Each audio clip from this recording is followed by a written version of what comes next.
All right, guys, Fight Commentary Breakdowns here with Ryan Jungle Boy Silvera. What's going on, guys? What's going on? First of all, that's an awesome hat right there. Thank you, thank you. If anybody is a big fan of anime, if you know, you know. Yeah. So, how do you feel right now before the fight? Now that I did the weigh-ins and now that the fight's tomorrow, more than ready. A little nervous, but everybody gets a little nervous before they have to hurt somebody. But other than that, I have so much confidence in my coach and in myself and in my team right now where anything can happen. I'm ready for it. Yeah.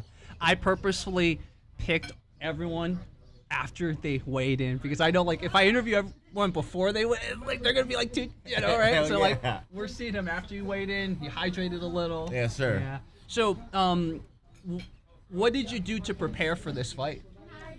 So I was supposed to fight at Pride Muay Thai in March 30th. So I was already in a camp training to fight at Pride Muay Thai.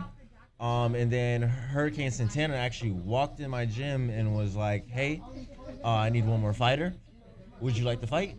And my coach looked at me and was like, JB, get out of Pride. You're going in this fight. You're fighting with the animals. Yeah. And that's just how it was. Wow. Did you do any research on your opponent or anything like that? No, I was just told his name, and then after they told me his name, that was it. Like I don't worry about who my opponent is and what he can do, strictly because he doesn't know what I can do. I am always underestimated, and I feel like I am the wild card, and because of that, anything goes and anything happens. And why do you think you're usually underestimated? What goes into that? Just growing up, and getting into a lot of fights where I usually am the first one to get picked for a fight, and they're just like, oh, he's a small kid, let me get him. Usually that's how it goes, and it never ends well for them. And what was your martial arts journey like? When did you get started? I started around 6 years old when my mom signed me up for karate. And then shortly after that, I wanted to get my kicks better, so I started doing taekwondo. After taekwondo, I actually got into boxing because I wanted to get my hands better.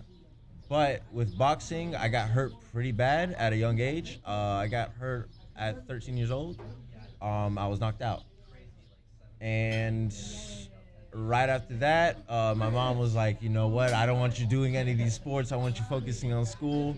And I went back to school from 13 to where I am now to not compete anymore. So I'm glad I can start competing again. And I started competing again at 20 years old. I see. So when you took that school break and then you got back into competing again, was it a tough transition or was it pretty easy? Honestly, it was a tough transition, mainly because I had went to Stoneman Douglas High School, and after the incident that happened there, it really affected me and my community. So it took a long time for me to find that instinct to want to get in the ring again, because a lot of my friends got hurt and a lot of my friends got killed. And I work in a hospital now, and I still see a lot of trauma.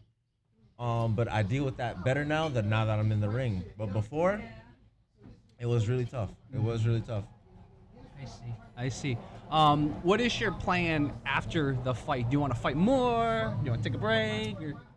So when I was doing grappling competitions, I was doing at least 2 competitions per season, and I was doing that. When I mean by season, I mean by like literal winter, fall, spring, and summer. So I was doing 2 competitions per season, and I would like to continue that tradition with striking.